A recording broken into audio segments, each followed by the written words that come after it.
Hello everyone, আজকে আমি তোমাদের জন্য নতুন একটা রেসিপি নিয়ে চলে এসেছি। আজকের রেসিপিটা কিন্তু একদমই ইউনিক একটা রেসিপি। আশা করি আগে তোমরা কখনোই খাওনি। আজকের রেসিপির নামটা হলো মূলোর ঘন্ট। আচ্ছা, তোমরা কি কখনো খেয়েছো মূলোর ঘন্ট?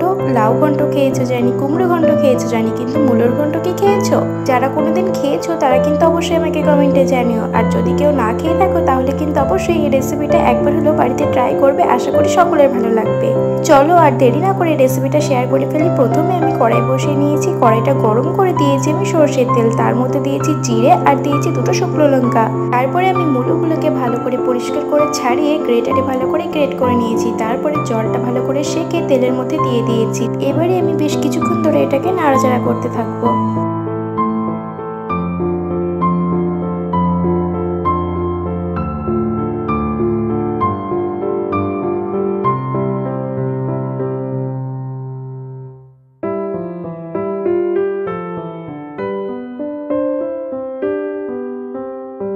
তেলের মধ্যে বেশ কিছুক্ষণ নাড়াচাড়া করে নিয়েছি আমি। তারপর দিচ্ছি হলুদ গুঁড়ো পরিমাণ মতো, আর দিচ্ছি স্বাদ অনুযায়ী লবণ, আর পরিমাণ মতো একটু স্বাদ অনুযায়ী চিনি। এবারে আমি অ্যাড করছি এর মধ্যে পেঁয়াজ কুচোনো, আর তারপরে দিচ্ছি কাঁচা লঙ্কা আমি লম্বা লম্বা করে চিড়ে দিয়েছি। এবারে ভালো করে নাড়াচাড়া করে নেব। জানি এখানে অনেকের প্রশ্ন হতে পারে, পেঁয়াজ আর লঙ্কাটা তো আমি তেলের মধ্যেই দিতে পারতাম, তাই তো? না, একদমই না।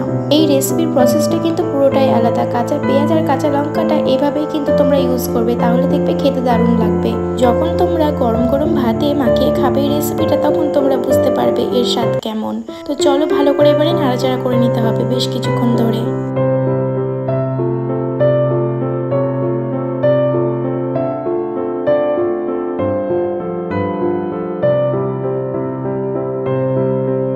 বেশ কিছুক্ষণ নাড়াচাড়া করে নিয়েছি। এবারে আমি ঢাকা দিয়ে দেবো বেশ কিছুক্ষণের জন্য।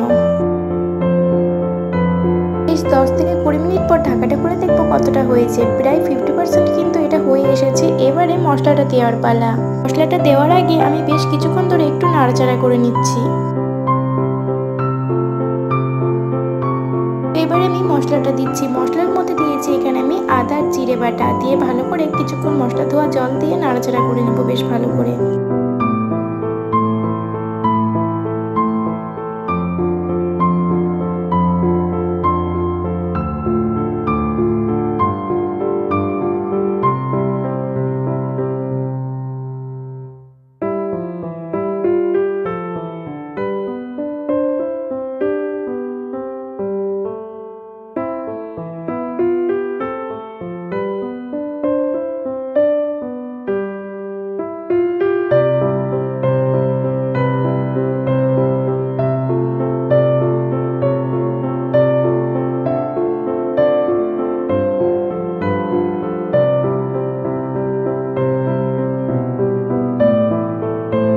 মশলা ধোয়া জল দিয়ে আর মশলা দিয়ে কিন্তু ভালো করে নাড়াচাড়া করে নিয়ে আমি আবারও ঢেকে দিয়েছি। বেশ কিছুক্ষণ পর আবার ঢাকাটা খুলে দেখবো কতটা হয়েছে। প্রায় কিন্তু হয়ে এসেছে এবারে।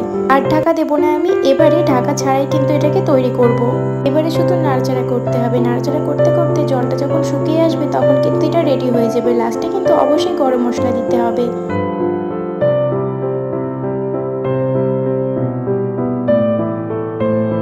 তো হয়ে এসেছে রেসিপিটা, তাই লাস্টে নামানোর আগে দিচ্ছি আমি একটু গরম মশলা। গরম মশলাটা কিন্তু আমার পাউডার গরম মশলা, তোমরা মনে করলে কিন্তু হোমমেড বাড়িতে বানানো দিতে পারো। দিয়ে ভালো করে নাড়াচাড়া করে আর একটু জলটা শুকিয়ে আসলে ব্যাস রেডি হয়ে যাবে আমাদের মূলোর ঘন্ট।